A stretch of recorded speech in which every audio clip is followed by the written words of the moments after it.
Pengertian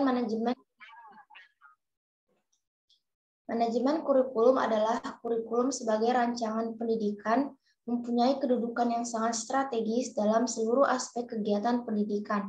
Mengingat pentingnya peranan kurikulum di dalam pendidikan dan perkembangan kehidupan peserta didik, maka dalam penyusunan kurikulum tidak bisa dilakukan tanpa menggunakan landasan kokoh dan kuat.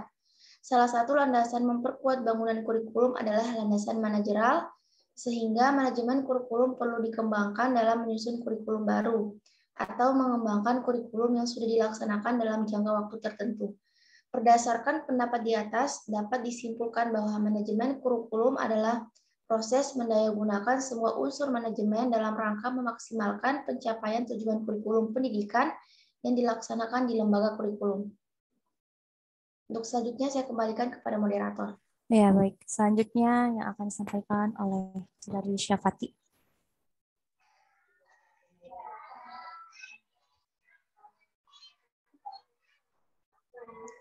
C. Tujuan manajemen kurikulum. Perencanaan merupakan bagian konsep manajemen, sedangkan kurikulum merupakan bagian dari konsep dalam ilmu pendidikan. Tanpa perencanaan kurikulum, sistematika proses belajar tidak akan saling berhubungan dan tidak mengarah pada tujuan yang diharapkan.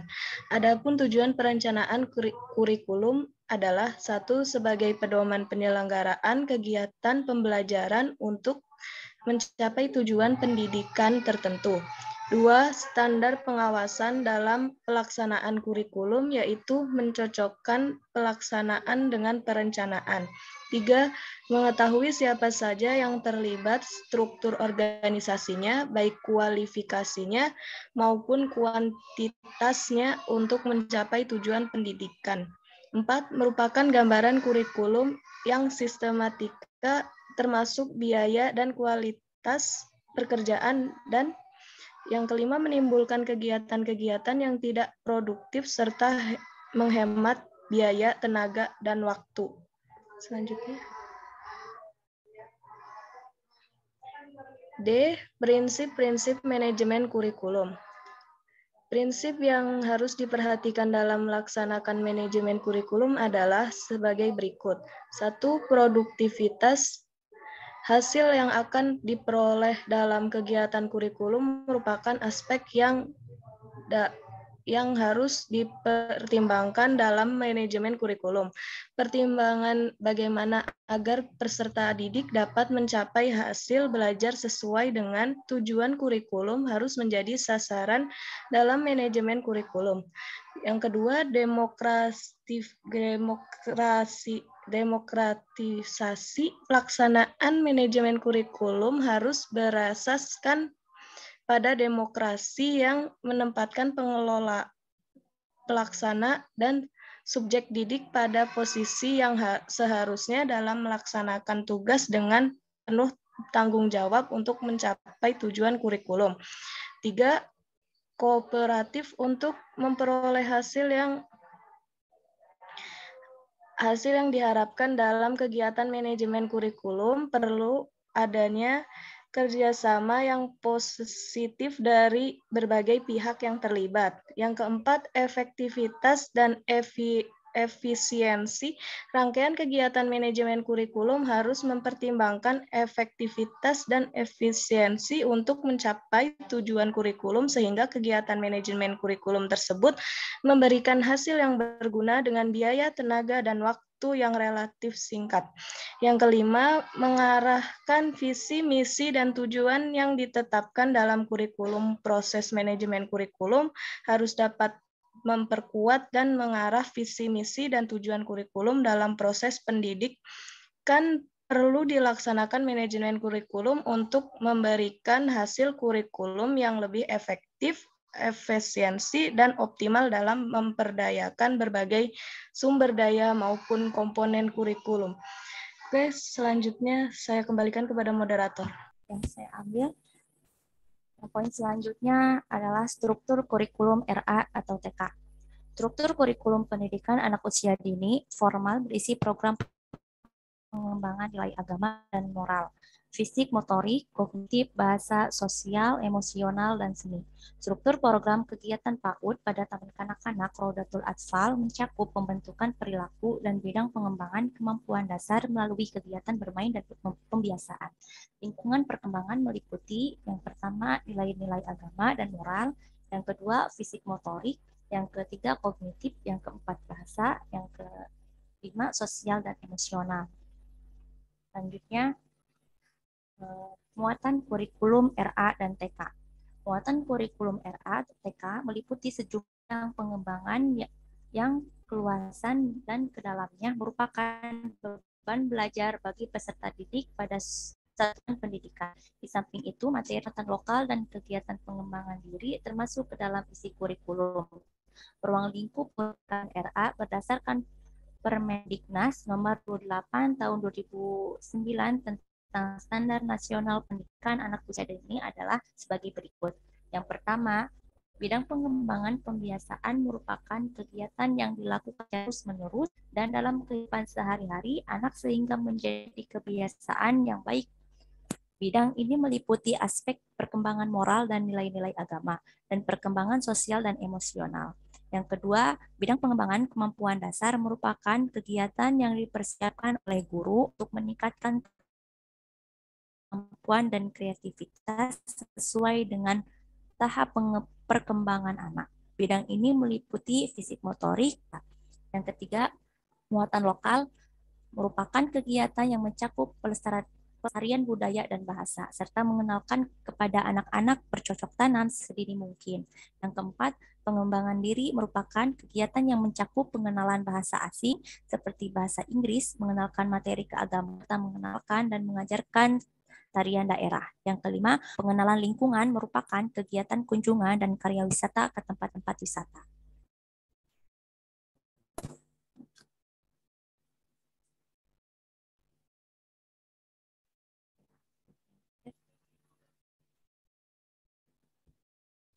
Dan selanjutnya akan dilanjutkan kepada materi standar nasional pembelajaran PAUD. Silakan ke Bintang untuk di-share screen. Baik, materi yang pertama akan disampaikan oleh Saudari Bintang Syafa. Mengenai standar tingkat pencapaian perkembangan anak. Pasal 5, 1 STPPA merupakan acuan untuk mengembangkan standar isi, proses, penilaian, pendidik dan tenaga kependidikan, sarana dan prasarana, pengelolaan, serta pembiayaan dalam pengelolaan dan penyelenggaraan pendidikan anak usia dini. 2. STPPA merupakan acuan yang dipergunakan dalam pengembangan kurikulum PAUD. Pasal 6, 1. Tingkat pencapaian perkembangan anak pada akhir layanan PAUD disebut sebagai kompetensi inti. Kedua, kompetensi dasar merupakan pencapaian perkembangan anak yang mengacu kepada kompetensi inti. Pasal 7, 1. Tingkat pencapaian perkembangan anak merupakan pertumbuhan dan perkembangan anak yang dapat dicapai pada rentang usia tertentu. Kedua, pertumbuhan anak sebagaimana dimaksud pada ayat 1 merupakan pertambahan berat dan tinggi badan yang mencerminkan kondisi kesehatan dan gizi yang mengacu pada panduan pertumbuhan anak dan dipantau menggunakan instrumen yang dikembangkan oleh Kementerian Kesehatan yang meliputi Kartu Menuju Sehat atau KMS, tabel BB atau TB, dan alat ukur lingkar kepala. Yang ketiga, perkembangan anak sebagaimana dimaksud pada ayat 1 merupakan integrasi dari perkembangan aspek nilai agama dan moral, fisik motorik, kognitif, bahasa, dan sosial emosional, serta seni. Yang keempat, perkembangan sebagaimana dimaksud pada ayat 3 merupakan perubahan perilaku yang berkesinambungan dan terintegrasi dari faktor genetik dan lingkungan, serta meningkat secara individual baik kuantitatif maupun kualitatif. Yang kelima, pencapaian pertumbuhan dan perkembangan anak yang optimal membutuhkan keterlibatan orang tua dan orang dewasa, serta akses layanan PAUD yang bermutu. Pasal 8, pentahapan usia dalam STPPA terdiri dari A. Tahap usia lahir, kemudian 2 tahun, terdiri atas kelompok usia lahir sampai dengan 3 bulan, 3 sampai 6 bulan, 6 sampai 9 bulan, 9-12 bulan, 12-18 bulan, dan 18-24 bulan. Yang B, tahap usia 2-4 tahun terdiri atas kelompok usia 2-3 tahun dan 3-4 tahun. Dan untuk C, tahap 4-6 tahun terdiri atas kelompok usia 4-5 tahun dan 5-6 tahun. Kemudian mengenai standar isi. Pasal 9.1, lingkup materi standar isi meliputi program pengembangan yang disajikan dalam bentuk tema dan subtema. Kedua, tema dan subtema sebagaimana dimaksud pada ayat 1 disusun dengan karakteristik, kebutuhan, tahap perkembangan anak, dan budaya lokal. Yang ketiga, pelaksanaan tema dan subtema sebagaimana dimaksud pada ayat 1 dilakukan dalam kegiatan pengembangan melalui bermain dan pembiasaan.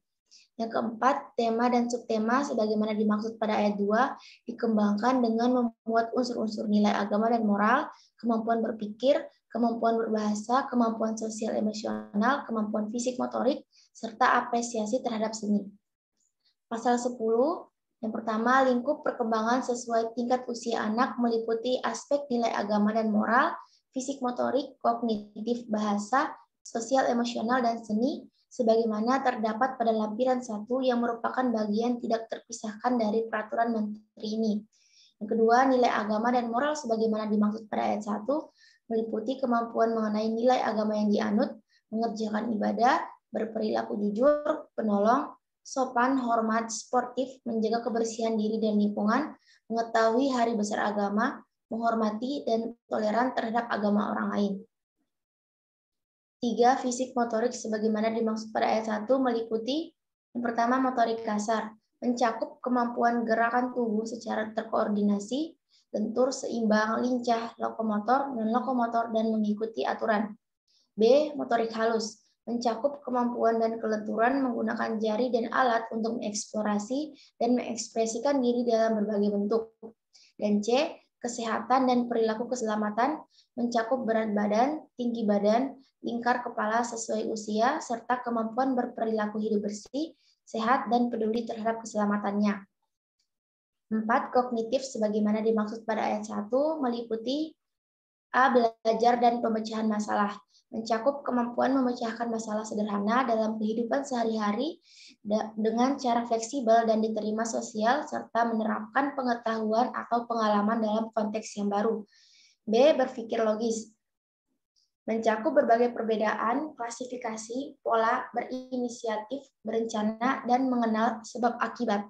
Dan C. Berpikir simbolik, mencakup kemampuan mengenal, menyebutkan, dan menggunakan konsep bilangan, mengenal huruf, serta mampu mempresentasikan berbagai benda dan imajinasinya dalam bentuk gambar. Yang kelima, bahasa sebagaimana dimaksud pada ayat 1 terdiri atas A. Memahami bahasa reseptif, mencakup kemampuan memahami cerita, perintah, aturan, menyayangi dan menghargai bacaan. B. Mengekspresikan bahasa, mencakup kemampuan bertanya, menjawab pertanyaan, berkomunikasi secara lisan, menceritakan kembali yang diketahui, belajar bahasa pragmatik, mengekspresikan perasaan, ide, dan keinginan dalam bentuk coretan. Dan C. Keaksaraan, mencakup pemahaman terhadap hubungan bentuk dan bunyi huruf, meniru bentuk huruf, serta memahami kata dalam cerita.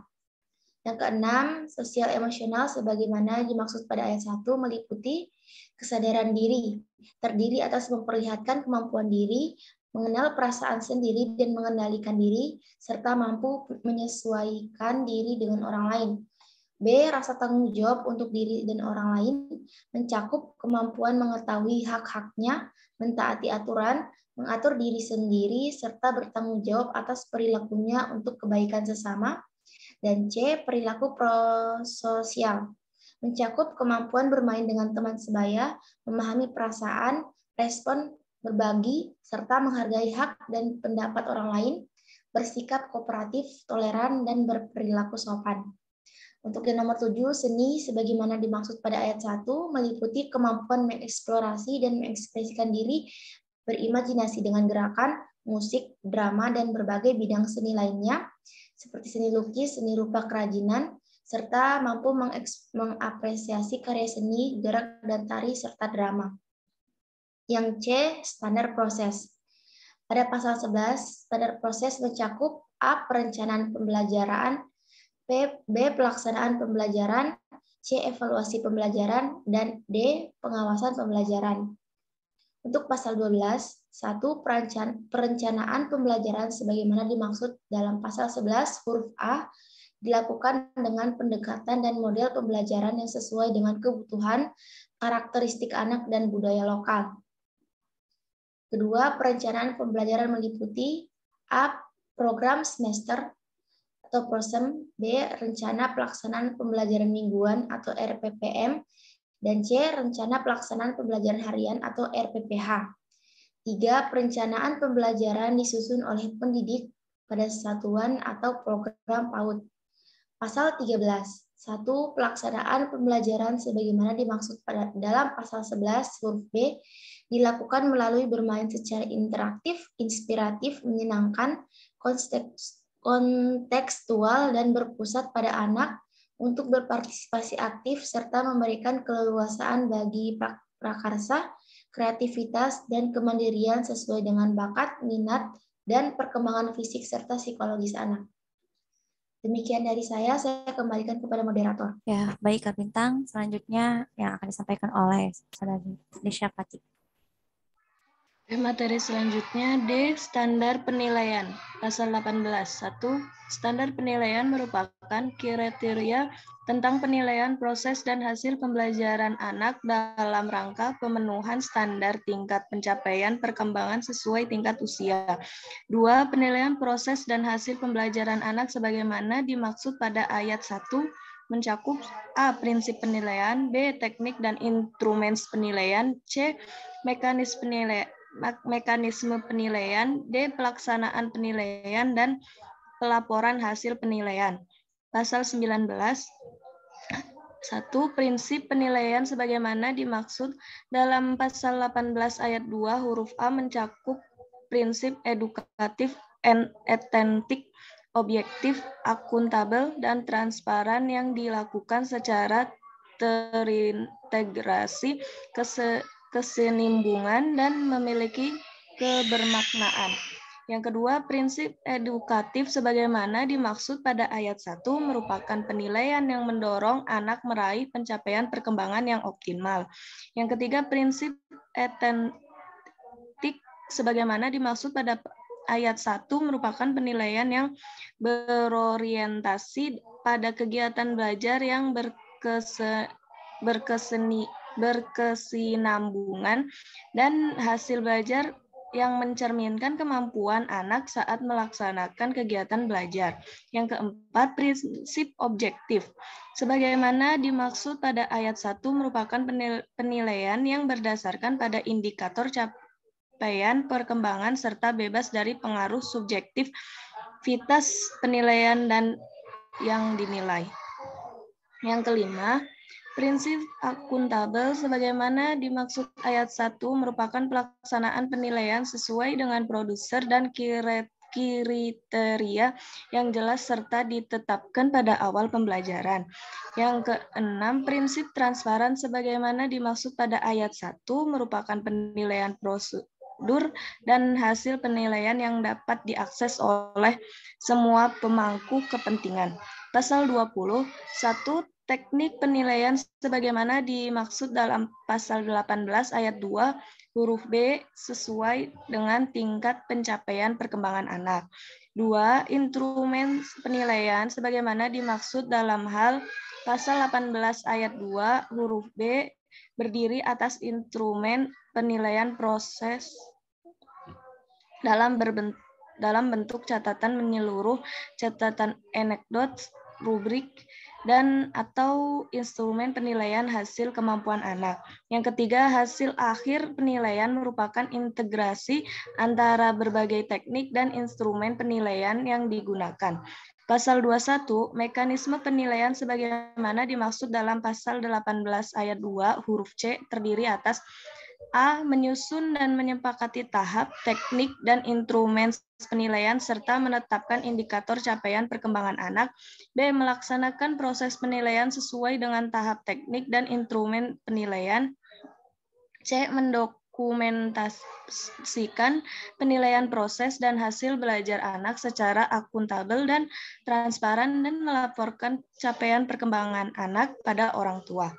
Pasal 22 1. Pelaksanaan penilaian sebagaimana dimaksud dalam pasal 21 dilakukan menggunakan mekanisme yang sesuai dengan rencana penilaian.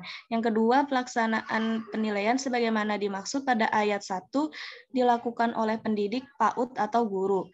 Pasal 23, 1. Pelaporan hasil penilaian sebagaimana dimaksud dalam pasal 18 ayat 2 huruf C berupa deskripsi capaian perkembangan anak. 2. Deskripsi capaian perkembangan anak sebagaimana dimaksud pada ayat 1 berisi tentang keistimewaan anak, kemajuan dan keberhasilan anak dalam belajar serta hal-hal penting yang memerlukan perhatian dan perkembangan diri anak selanjutnya. Yang ketiga, pelaporan penilaian sebagaimana dimaksud pada ayat 1 disusun secara tertulis sebagai bentuk laporan perkembangan belajar anak. Yang keempat, hasil penilaian dalam bentuk laporan perkembangan anak disampaikan kepada orang tua dalam kurun waktu semester. Yang kelima, hasil penilaian ditindaklanjuti dalam kegiatan berikutnya. Standar pendidik dan tenaga kependidikan. Pasal 24. 1. Pendidik anak usia dini merupakan tenaga profesional yang bertugas merencanakan, melaksanakan pembelajaran dan menilai hasil pembelajaran serta melakukan pembimbingan, pelatihan, pengasuhan, dan perlindungan. 2. Pendidik anak usia dini terdiri atas guru PAUD, guru pendamping, dan guru pendamping muda. 3. Tenaga kependidikan anak usia dini merupakan tenaga yang bertugas melaksanakan administrasi, pengelolaan, pengembangan, pengawasan, dan pelayanan teknis untuk menunjang proses pendidikan pada suatu dan atau program PAUD. Yang keempat, tenaga kependidikan terdiri atas pengawas RA, TK, RA, BA, pemilik KB, TPA, atau SPS, kepala PAUD, TK, atau RA, atau BA, atau KB, atau TPA, atau SPS, tenaga administrasi, dan tenaga penunjang lainnya. Yang kelima, pendidik dan tenaga kependidikan anak usia dini memiliki kualifikasi akademik dan kompetensi yang dipersyaratkan sehat jasmani, rohani, mental, dan sosial. Pasal 25, 1. Kualifikasi akademik guru PAUD.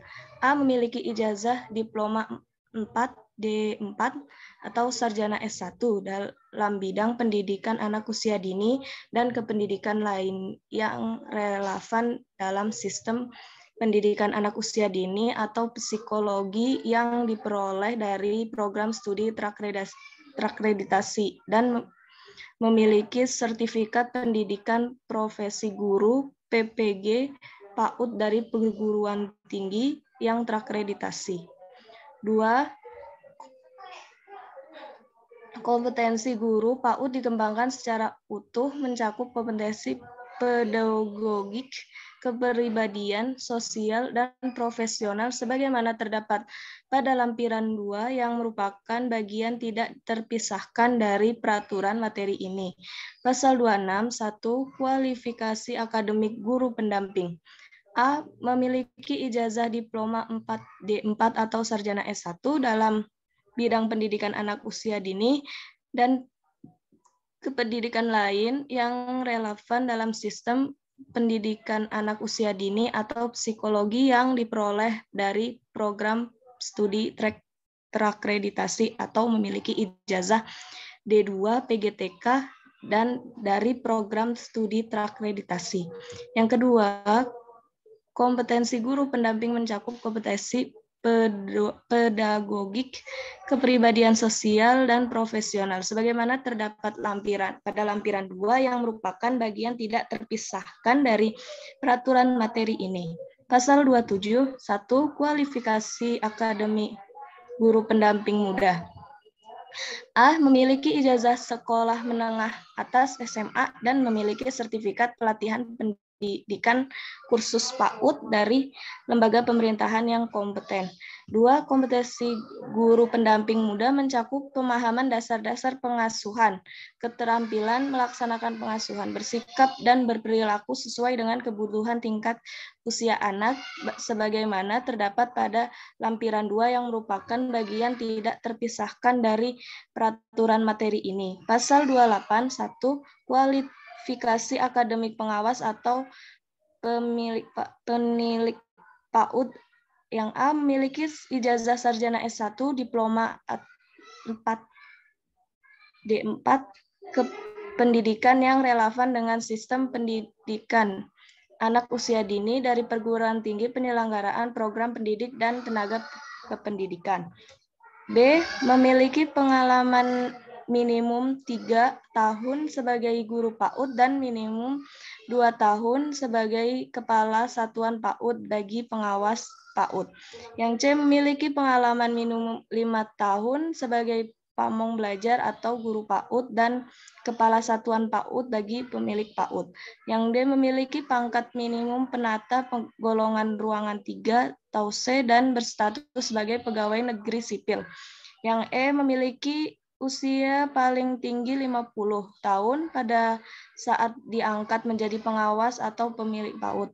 F. Memiliki sertifikat lulus seleksi calon pengawas atau pemilik PAUD dari lembaga pemerintah yang kompeten dan memiliki sertifikat pendidikan dan pelatihan fungsional pengawas atau pemilik dari lembaga pemerintahan yang kompeten. 2. Pengawas atau pemilik PAUD mencakup kompetensi kepribadian, kompetensi sosial, kompetensi supervisi manajerial, kompetensi penelitian dan perkembangan, kompetensi supervisi akademik, dan kompetensi evaluasi pendidikan sebagaimana terdapat dalam lampiran 3 yang merupakan bagian tidak terpisahkan dari peraturan materi ini. Pasal 29.1 kualifikasi akademik kepala TK, RA, BA, dan sejenis lainnya. 1. Memiliki kualifikasi akademik sebagaimana yang dipersyaratkan pada kualifikasi guru. B. Memiliki usia paling tinggi 55 tahun pada saat diangkat menjadi kepala PAUD. Yang C. Memiliki pengalaman minimum 3 tahun sebagai guru PAUD. D. Memiliki pangkat atau golongan minimum penata muda tingkat 1, 3B bagi pegawai negeri sipil (PNS) pada satuan atau program PAUD dan bagi non-PNS disetarakan dengan golongan yang dikeluarkan oleh yayasan atau lembaga yang berwenang. Yang E. Memiliki sertifikat lulus seleksi calon kepala PAUD dari lembaga pemerintahan yang berwenang. 2. Kualifikasi akademik kepala KB, TPA, SPS. A. Memiliki kualifikasi akademik sebagaimana dipersyaratkan pada kualifikasi guru pendamping. B. Memiliki usia paling tinggi 55 tahun pada saat diangkat sebagai kepala PAUD. C. Memiliki pengalaman mengajar minimum 3 tahun sebagai guru pendamping. D. Memiliki sertifikat lulus seleksi calon kepala KB, TPA, atau SPS dari lembaga pemerintahan yang kompeten dan memiliki sertifikat pendidikan dan pelatihan kepala satuan PAUD dari lembaga pemerintahan yang berwenang.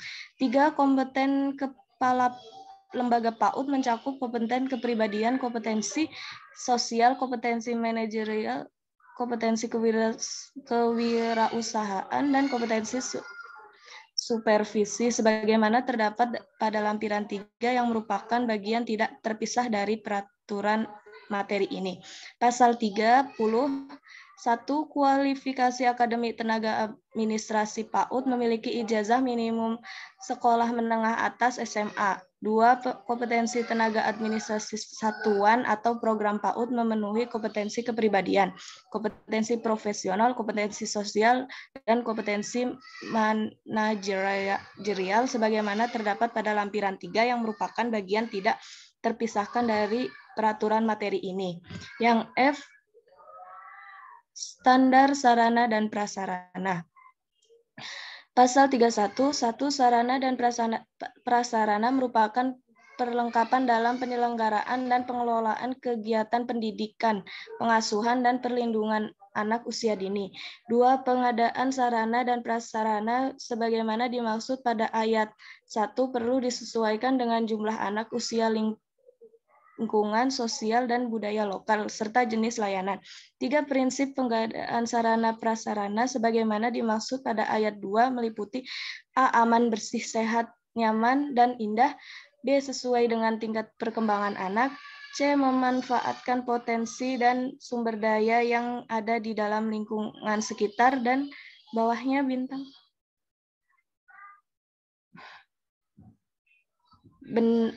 Dan benda lainnya yang layak pakai serta tidak membahayakan kesehatan anak. Pasal 32, persyaratan sarana prasarana terdiri 1. TK atau RA atau BA dan sejenis dengan persyaratan meliputi A. Memiliki luas lahan minimal 300 m untuk bangunan dan halaman.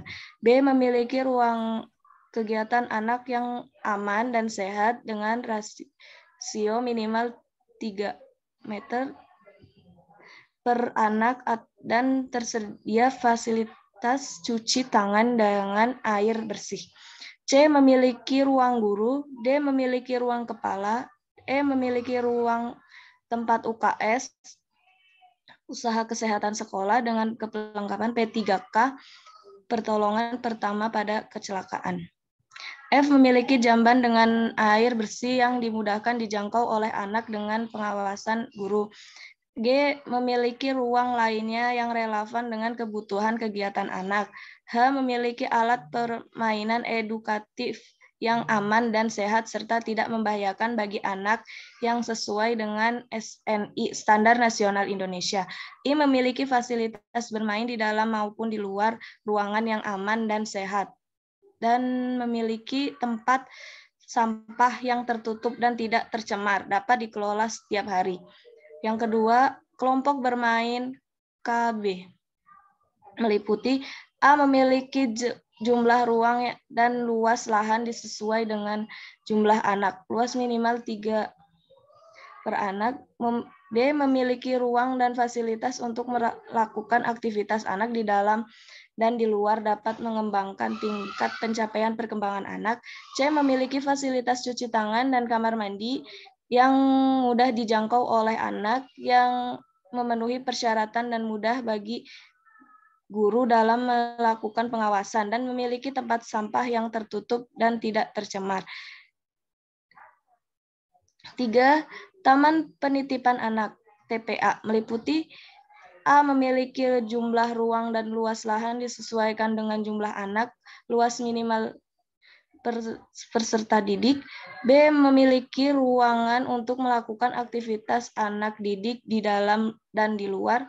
C. Memiliki fasilitas cuci tangan dengan air bersih. D. Memiliki kamar mandi atau jamban dengan air bersih yang cukup aman dan sehat bagi anak serta mudah bagi melakukan pengawasan. E. Memiliki fasilitas permainan di luar dan di dalam ruangan aman dan sehat. F. Memiliki fasilitas ruang untuk tidur, makan, mandi yang aman dan sehat. G. Memiliki tempat sampah yang tertutup dan tidak tercemar. H. Memiliki akses dengan fasilitas layanan kesehatan seperti rumah sakit ataupun puskesmas dan PAUD.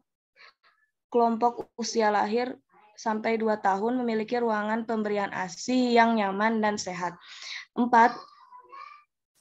Satuan PAUD sejenis SPS meliputi A. Memiliki jumlah ruang dan luas lahan disesuaikan dengan jumlah anak, luas minimal 3 M2 per anak. B. Memiliki ruangan untuk melakukan aktivitas anak didik di dalam dan di luar. C. Memiliki fasilitas cuci tangan dengan air bersih. D. Memiliki kamar mandi atau jamban yang mudah dijangkau oleh anak dengan air bersih yang cukup aman dan sehat bagi anak dan mudah bagi guru melakukan pengawasan. E. Memiliki fasilitas permainan di dalam dan di luar ruangan yang aman dan sehat. F. Memiliki tempat sampah yang tertutup dan tidak tercemar. Saya kembalikan kepada moderator. Ya, mungkin Ya. cukup soal internasional ini kan bisa dibaca sendiri ya. Mungkin lebih diskusikan saja nanti ya. Ya, jadi ini cukupkan segini aja, Bu. Soalnya Ya. ini isinya pasal-pasal semuanya. Iya. Iya, Bu. Nah, pasal-pasal bisa dibaca sendiri, nanti baru didiskusikan gitu. Ya, baik, silakan moderator dipimpin diskusi ya. Baik, terima kasih Bu. Selanjutnya kami persilahkan kepada teman-teman yang ingin bertanya. Kita buka sesi tanya jawab.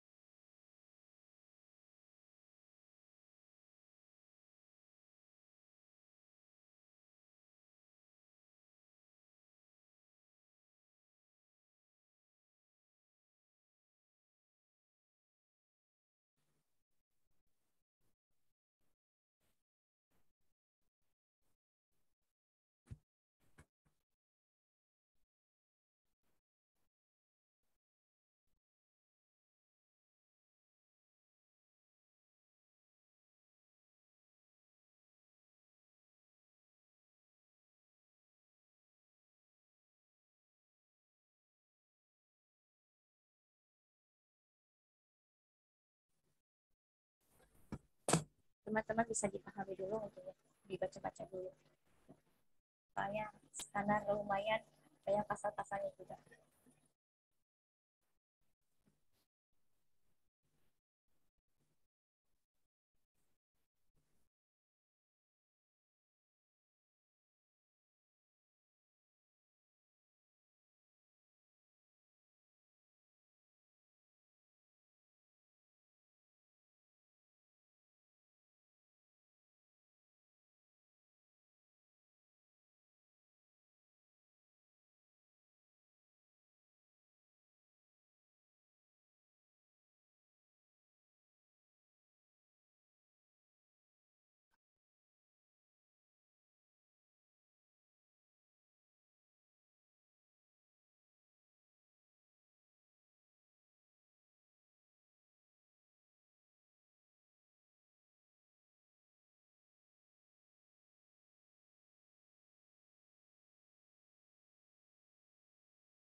Gimana? Ada yang mau bertanya?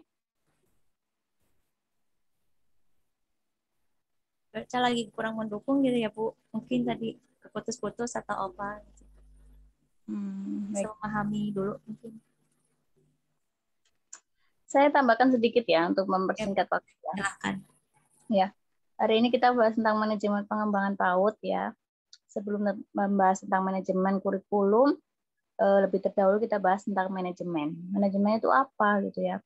Mungkin minggu-minggu kemarin sudah sering dibahas ya, sudah disinggung sedikit tentang manajemen ya. Yaitu apa namanya? Proses ya, manajemen itu adalah ilmu seni ya untuk mengatur proses pemanfaatan tenaga dan profesionalitas orang ya. Maksudnya jadi ketika ada manajemen itu lebih terarah gitu ya. Lebih prosesnya itu lebih terencana ya, lebih terorganisasi ya, lebih terarah gitu. Jadi lebih efisien.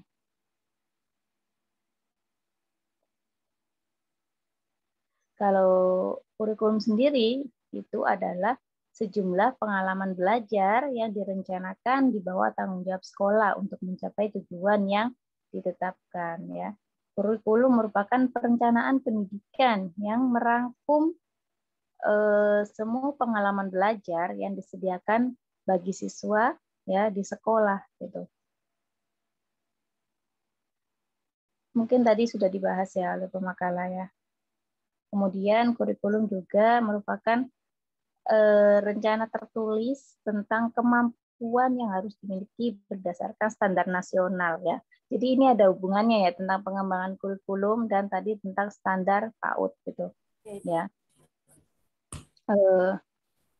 Karena materi yang perlu dipelajari dari pengalaman belajar yang harus dijalani untuk mencapai kemampuan tersebut ya, kemampuan yang diinginkan ya, diperlukan evaluasi ya, terus kemudian menentukan tingkatan capaian kemampuan peserta didik ya, serta seperangkat peraturan yang berkenaan dengan pengalaman belajar peserta didik ya. Kurikulum juga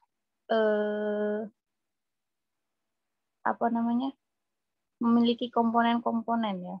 Komponen-komponen dari kurikulum itu sendiri yaitu meliputi ada tujuan ya, terus kemudian ada materi, ada pengalaman belajar, ada evaluasi ya. Ya, salah satunya yaitu kurikulum ada 4 golongan ya, yaitu pertama sebagai produk, sebagai program, sebagai tujuan dan pengalaman gitu. Kemudian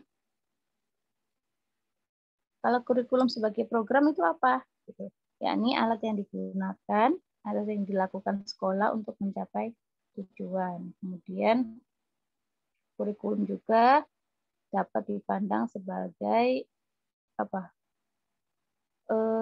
sesuatu yang diharapkan dan dipelajari anak, yakni pengetahuan, sikap, dan keterampilan tertentu.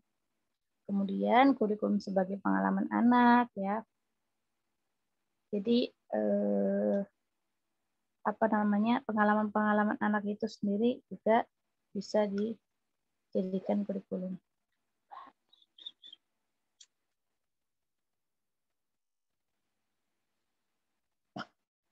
Ada banyak macam ya kurikulum ya. Mungkin kalian sudah pelajari. Ada kurikulum ideal ya. Kurikulum ideal itu kurikulum yang berisi sesuatu yang ideal ya, yang direncanakan, yang dicita-citakan ya. Kemudian dituangkan di dalam dokumen kurikulum. Maksudnya itu yang ditulis gitu. Kemudian ada kurikulum aktual ya. Ini kurikulum yang dilaksanakan dalam proses pengajaran dan pembelajaran gitu. Jadi di sini kenyataannya kadang jauh berbeda dari yang diharapkan ya. Tetapi kurikulum aktual ini seharusnya mendekati dengan kurikulum ideal yang tadi direncanakan. Kemudian ada yang namanya hidden curriculum ya, kurikulum tersembunyi. Nah, kurikulum ini terjadi secara begitu saja gitu. Misalnya ada di dalam kelas, ya kebiasaan guru, kehadiran guru, kepala sekolah, tenaga administrasi itu bisa menjadi hidden curriculum ya. Contohnya guru yang tepat waktu itu akan menjadikan pembiasaan kepada anak untuk tepat waktu juga. Ya, seperti itu.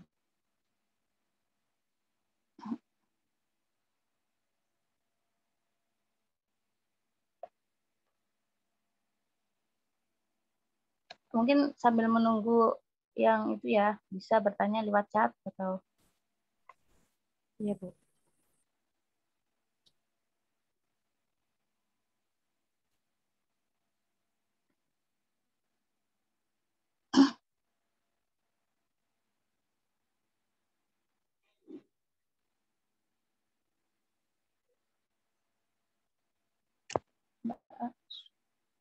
Teman-teman,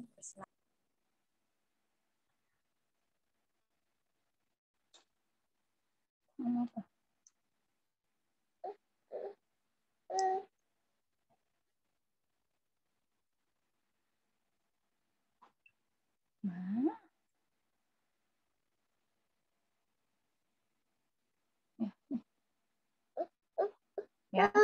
Tadi kita bicara tentang manajemen kurikulum ya. Kemudian setelah ada manajemen kan ada perencanaan ya, perencanaan kurikulum ya. Perencanaan ini sangat penting ya dalam setiap kegiatan gitu. Apalagi tentang penyelenggaraan PAUD gitu. Berhasil atau tidaknya suatu kegiatan kan tergantung dari kematangan perencanaan itu sendiri. Gitu. Perencanaan ini menyangkut menentukan visi misi, ya, fungsi organisasi, kemudian mendefinisikan tujuan, menetapkan strategi dan mengembangkan rencana untuk mengkoordinasikan kegiatan dalam sebuah lembaga. Gitu. Perencanaan ini juga menjadikan tujuannya mudah tercapai ya karena sudah direncanakan. Setelah adanya perencanaan itu adanya perorganisasian ya. Perorganisasian di sini pembagian tugas ya secara profesional sesuai dengan kemampuan masing-masing ya, sumber daya yang menjalankan tugas gitu. Jadi setiap perencanaan harus diorganisasikan, misalnya tugasnya kepala sekolah apa, tugasnya guru apa ya, kemudian tugasnya bagian administrasi apa gitu. Kemudian juga organisasi pelaksanaan perencanaan kurikulum itu sendiri yang dilaksanakan oleh suatu lembaga pengembang kurikulum atau suatu tim pengembang kurikulum. Kemudian organisasi dalam rangka pelaksanaan kurikulum. Ini ada di tingkat daerah maupun tingkat sekolah atau lembaga pendidikan ya. Kemudian ada namanya organisasi dalam evaluasi kurikulum yang melibatkan berbagai pihak dalam proses evaluasi kurikulum. Ya. Kemudian baru implementasi kurikulum itu sendiri. Gitu. Setelah direncanakan, diorganisasikan, baru diimplementasikan. Ya. Implementasi kurikulum ya itu merupakan semua pengalaman belajar anak usia dini ya, baik yang direncanakan maupun yang tidak direncanakan, yang memiliki dampak terhadap belajar dan pengembangan anak usia dini. Apa saja implementasinya? Ya, yang pertama yaitu merumuskan tujuan layanan PAUD gitu. Dari awal dirumuskan kita PAUD-nya mau ngapain nih, pelayannya seperti apa gitu, yang dijual dari PAUD-nya apa gitu, misalnya yang ditonjolkan apanya, tafidnya atau kegiatan seninya atau apanya gitu ya. Jadi merumuskan dulu tujuan layanan PAUD-nya apa. Kemudian menyusun kalender pendidikan ya.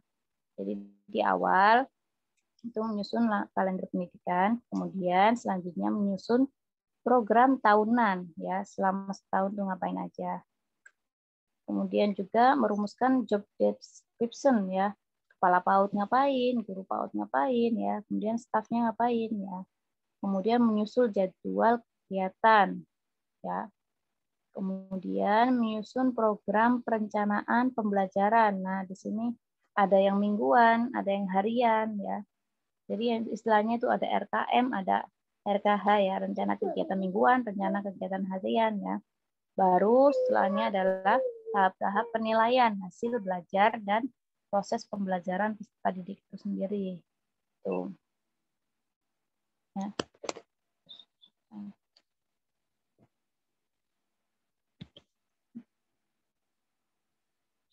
Mbak Raya.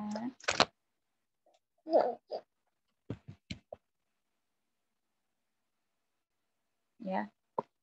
Kemudian langkah-langkahnya seperti apa ya ketika sudah disusun tadi kan secara luas ya.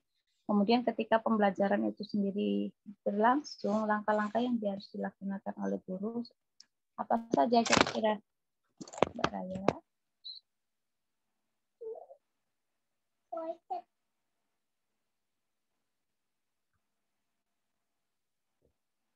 Ya. Pertama yang dilakukan adalah penataan lingkungan bermain ya sebelum dilakukan pembelajaran. Ya, kegiatan ini dilakukan oleh guru pada penataan lingkungan main ya. Jadi sebelum siswa datang, gurunya menyiapkan bahan dan alat permainan yang digunakan sesuai dengan rencana dan jadwal kegiatan yang telah disusun ya. Misalnya hari ini mau main apa udah disiapkan dulu ya. Kemudian guru menata alat dan bahan bermain yang akan digunakan tadi ya. Yang kedua, kemudian setelah guru menyiapkan, baru penyambutan anak ya, sambil menyiapkan tempat dan alat bermain, seorang guru juga bertugas untuk menyambut kedatangan anak ya. Pada saat ini penyambutan kedatangan siswa, guru mengucapkan salam ya, berjabat tangan, mengajak siswa berbicara ya, sekaligus untuk mengembangkan kemampuan bahasa anak gitu. Ya, setelah penyambutan anak, di sini ada kegiatan namanya main pembukaan ya, atau disebut dengan circle time ya biasanya ya. Guru di sini menyiapkan seluruh anak-anak ini membentuk lingkaran ya, membentuk lingkaran, kemudian melakukan nyanyi biasanya ya, atau permainan tradisional atau senam atau gerakan musik ya. Tujuannya adalah untuk mengembangkan motorik kasar anak ya. Kegiatan ini berlangsung sekitar 15 menit biasanya. Kemudian transisi ya dari tadi anak-anak bermain circle time, kemudian masuk kelas ya. Masuk kelas. Nah, dalam kelas ini juga ada namanya pembagian-pembagian. Misalnya di 15 menit pertama. 15 menit pertama itu anak ngapain ya? Biasanya 15 pertama ini anak-anak diajak untuk baru membuat lingkaran, bermain ya, menanyakan kabar, kemudian berdoa ya, berdoa sebelum belajar. Kemudian guru memberikan tema hari ini ngapain ya gitu. Kemudian guru memberikan cerita ya tentang kegiatan bermain yang akan dilaksanakan. Kemudian yang kedua adalah 60 menit ya. Setelah 15 menit pertama dibuka dengan pembukaan, baru 60 menit itu guru melakukan kegiatan pembelajaran ya. Berikan contoh permainan seperti apa gitu. Kemudian mencatat kegiatan dari perkembangan anak, apa saja yang dikerjakan anak gitu. Ya. Baru terakhir adalah evaluasi ya. Di menit terakhir ada evaluasi anak-anak untuk membereskan mainan dulu, kemudian membuat permainan yang menarik, alatnya sudah dirapikan, kemudian guru menanyakan apakah anak-anak menyukai kegiatan hari ini, gitu. Ya, kurang lebih seperti itu. Implementasi dari kurikulum PAUD itu seperti itu. Maksudnya implementasi dari kegiatan pembelajaran PAUD ya. Tuh. Sebenarnya nggak boleh. Itu tentang kurikulum pembelajaran PAUD ya. Kalau untuk kita bahas tadi tentang standar nasional ya, tadi sudah dibahas ya, banyak sekali standarnya, itu ada 8 standar ya.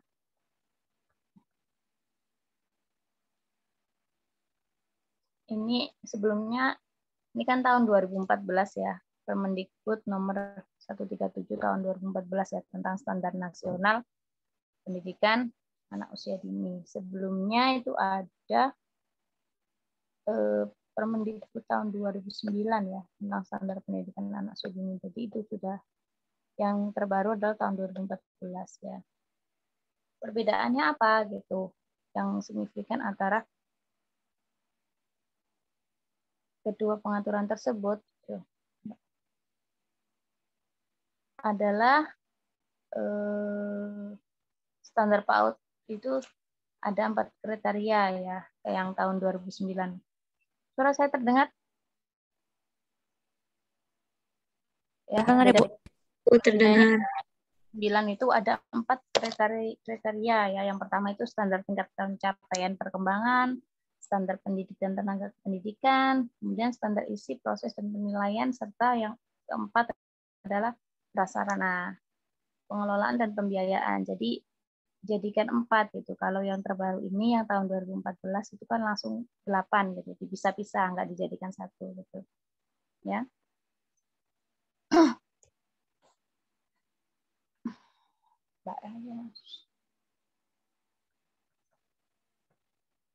Ya. Fungsinya apa sih kalian untuk mengerti?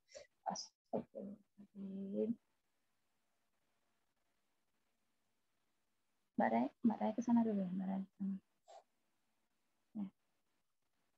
Ya, fungsinya apa? Standar PAUD ini adalah untuk merencanakan, melaksanakan, dan mengawasi serta menindaklanjuti pendidikan dalam rangka pencapaian PAUD yang bermutu ya. Selain itu, standar nasional PAUD juga menjadi acuan bagi setiap satuan lembaga dan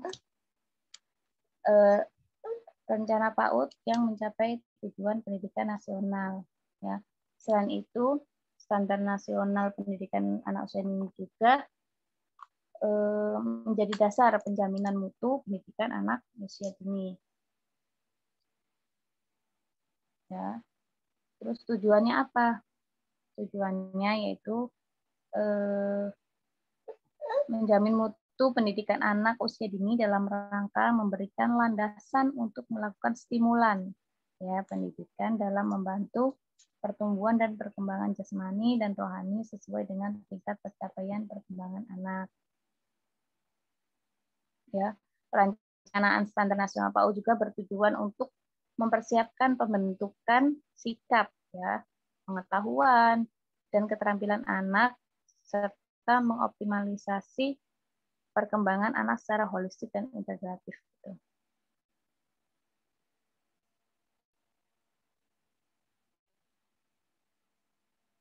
Ya, ruang lingkup materi standar isi ya.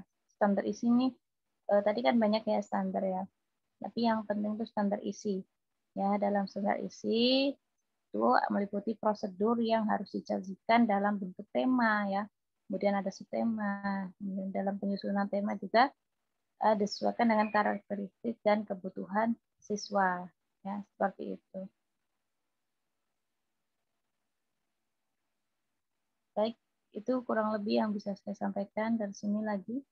Udah ada yang bertanya?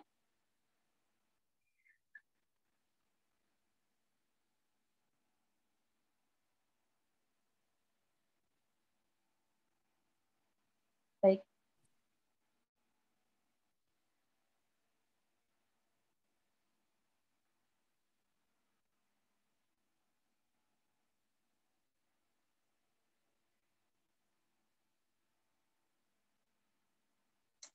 Baik, kalau sudah tidak ada yang bertanya, saya cukupkan di sini perkuliahan kita pagi hari ini ya. Kebetulan di kampus kebetulan lagi ada pelatihan ya, jadi saya harus mengikuti pelatihan yang ada di kampus. Waktunya bentrok tadi jam 8, tapi nggak apa-apa, saya masuk dulu. Jadi saya cukupkan sampai di sini ya perkuliahan kita pagi hari ini. Mohon maaf ya, karena ini waktunya berbarengan dengan pelatihan yang ada di kampus. Karena info pelatihannya juga mendadak tadi jam 7 juga baru di-share gitu. Jadi saya mau mengikuti pelatihan dulu ya. Mungkin nanti kalau ada yang tanyakan bisa didiskusikan lagi di grup WA ya. Baik, terima kasih kepada pemakala untuk materi hari ini ya. Mudah-mudahan bermanfaat.